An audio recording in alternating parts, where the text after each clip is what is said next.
Here at WhatCulture, we often get accused of being far too negative when it comes to wrestling. After all, it could be a lot worse. It's an affliction which seems to be industry-wide, although in fairness, WWE don't exactly help themselves. Despite having 5 hours of television a week to promote its main roster talent alongside all their social media avenues and the WWE Network, the company regularly misses the mark or simply underwhelms its fan base. Nevertheless, there are many things to be positive about when it comes to wrestling in 2018. From the inaugural all-women WWE pay-per-view to Zack Sabre Jr.'s general existence. So let's go all Simon Miller and actually talk up the things that make being a wrestling fan so good right now. I'm Adam Wilborn from WhatCulture. And I'm Andy Murray from WhatCulture, and these are the 10 best things happening in wrestling right now.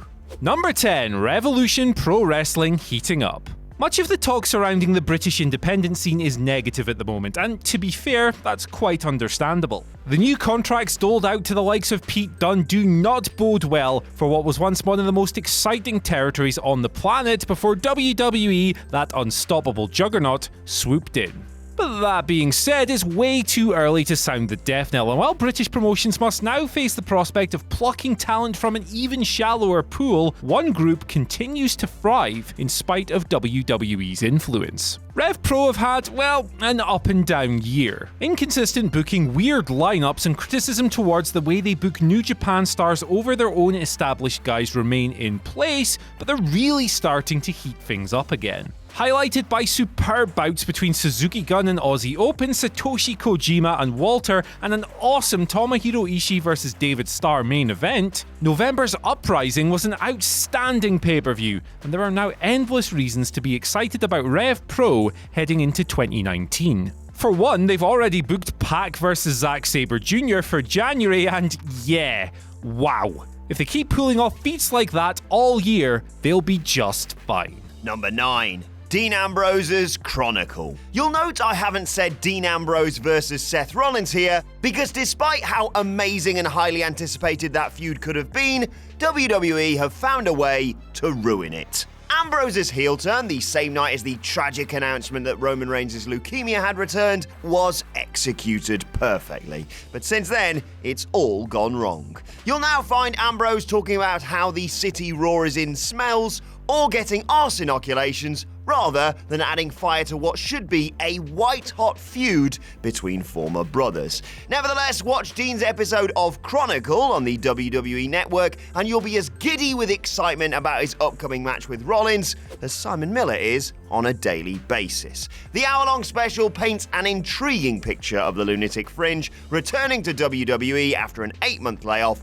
with injury. Showcasing his fears, foibles, and frustration, it follows him through his impactful return to aid Rollins through the devastating news of Roman's illness, and concludes with a shocking turn on one of his Shield brethren. The 5 minutes after he turns heel, where he attempts to justify his actions, do more to develop his character and make you love and loathe him in equal measure than all the time he's been given on Raw in recent weeks with those awful promos.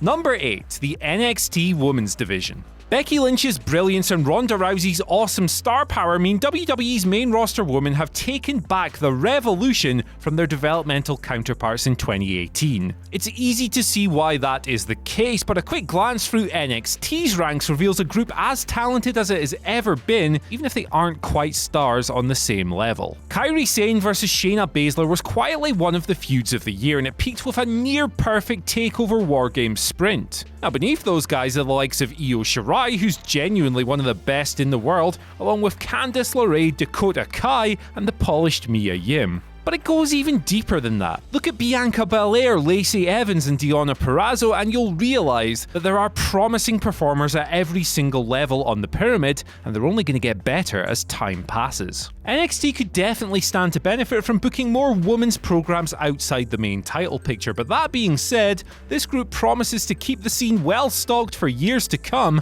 and we can't wait to watch them grow. Number 7. How WWE are handling Drew McIntyre. If we're honest, we were all a little bit concerned when Drew McIntyre debuted on the main roster as the modern-day Diesel to Dolph Ziggler's Shawn Michaels and beat up Titus. God, I miss them. tightest worldwide. Thankfully, we needn't have worried. WWE haven't got a clue how to book a babyface in 2018, but if it's a heel wrestler that Vince McMahon can't get enough of, they know exactly what to do. McIntyre has looked phenomenal since arriving on Monday Night Raw. He was a monster in Ziggler's corner, won the Raw Tag Team Championship, absolutely dominated Kurt Angle, submitting him with his own move, and was one of the survivors on Raw's Survivor Series team. The way WWE have handled Drew since his April return should inspire confidence that they do, on occasion, know how to book wrestlers correctly. Furthermore, his eventual match for the Universal Championship in the near future should be highly anticipated because it's going to be amazing. Number 6, Tommaso Ciampa's NXT title run. The greatest sports entertainer of all time has always been a great performer, but he has taken things to a whole new level since returning from injury earlier this year, and now he's the most compelling top champion that WWE have who isn't named Becky Lynch. Ciampa has evolved into an indomitable supervillain. Everything he does, from the way he walks down to the ring clutching Goldie to his chest, to his long string of blockbuster in-ring epics, hits the mark. War Games may have been his zenith. That Velveteen Dream kick-out spot was the moment Tommaso graduated from awesome wrestling heel to a Thanos-level threat. And if things continue on the current trajectory, whoever's bold enough to finally wrest the belt from his clutches is going to get the ultimate babyface rub. Could this prove to be the best NXT Championship run we've ever seen? It's a little too early to tell, but Ciampa is doing all the right things. Number 5, Randy Orton. Despite spending 16 years on the main roster of WWE, in which time he's had numerous unforgettable feuds, and that one with Jinder, and won multiple world championships, Randy Orton is doing his career best work in 2018. He seems to be relishing this new sadistic heel role, the highlight of which has to be his match at Hell in a Cell against Jeff Hardy, where he utilised a screwdriver in a way never before seen in WWE. Oh, he's twisted it! He twisted it!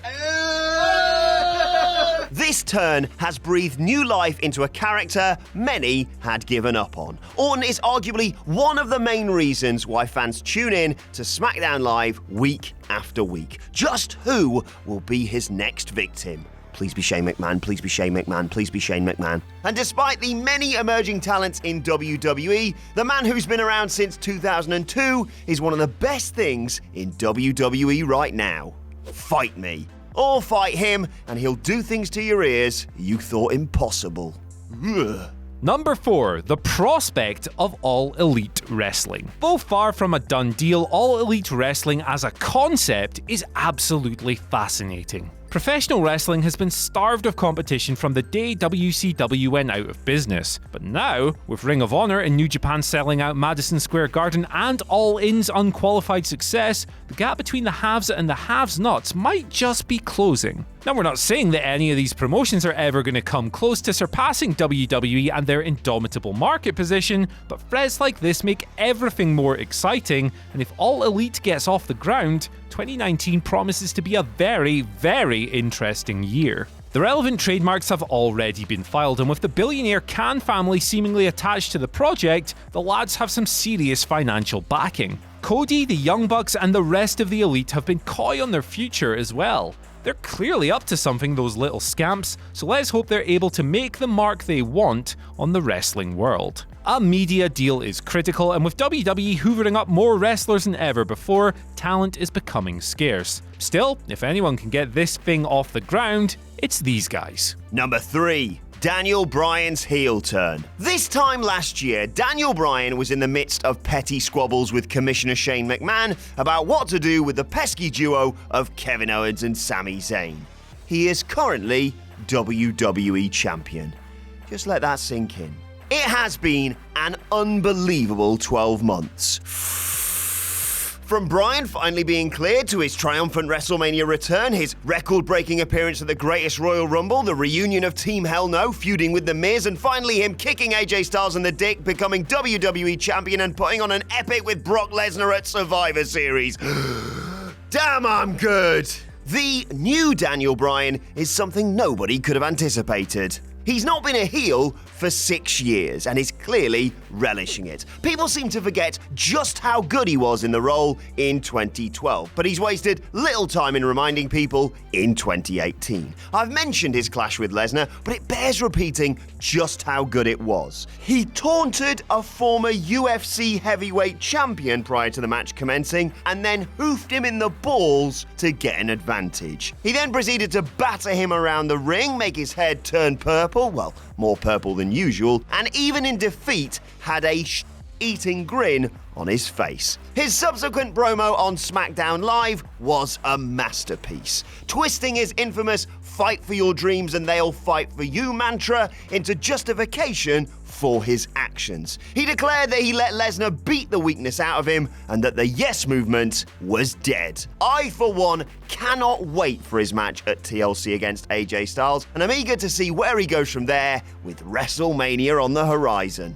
Number 2. The Road to Wrestle Kingdom 13. New Japan's World Tag League Tour is a welcome break for tired fans who've been following the promotion all year. Its dry, long nature gives diehards a chance to relax, knowing there's no need to pay attention to every single small detail. But its conclusion does signify the start of one of the company's most exciting periods, that being the Road to Wrestle Kingdom. To the surprise of precisely nobody, the 4th of January card is absolutely stacked. Hiroshi Tanahashi and Kenny Omega will battle for the company's very soul in the night's main event, with both keen to impart their own genius brand of wrestling on New Japan's future. Then there's Dad Bod Drunk Chris Jericho versus Tetsuya Naito for the Intercontinental title, Down and Out Kazuchika Okada versus Bullet Club's Jay White, Kushida versus Taiji Ishimori, and even a blazing clash of styles when Tomohiro Ishii faces Zack Sabre Jr. Rumour has it that a first-time ever showdown between Kota Ibushi and Will Ospreay might soon make it onto the card as well, and that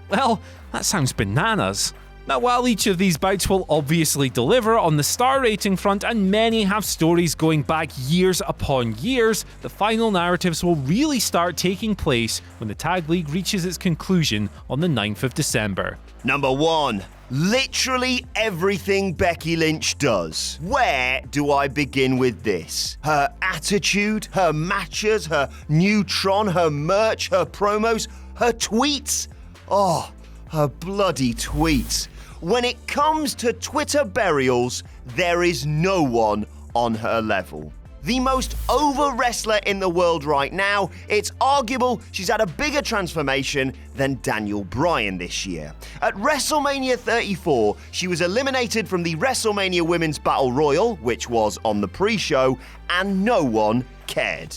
Aside from maybe Adam Cleary. If she's not in the main event of WrestleMania 35 against Ronda Rousey, fans may well riot. Becky has been so good since attacking Charlotte Flair following the triple threat match at SummerSlam, she has forced WWE to alter how they present her. She's not your archetypal heel berating crowds and cheating to win. She is an anti-hero who says and does what she wants, rightly drawing comparisons to Stone Cold Steve Austin. Lynch missing her Survivor Series match against Ronda Rousey thanks to Nia Jax, she injures most girls, may be the best thing that ever happened to her. The visual of a bloodied Lynch taunting Ronda from the Monday Night Raw crowd only increased her Austin-esque aura. A Royal Rumble win is the final piece of the jigsaw. Everything Becky Lynch does is phenomenal, and that's why she is the best thing happening in wrestling right now.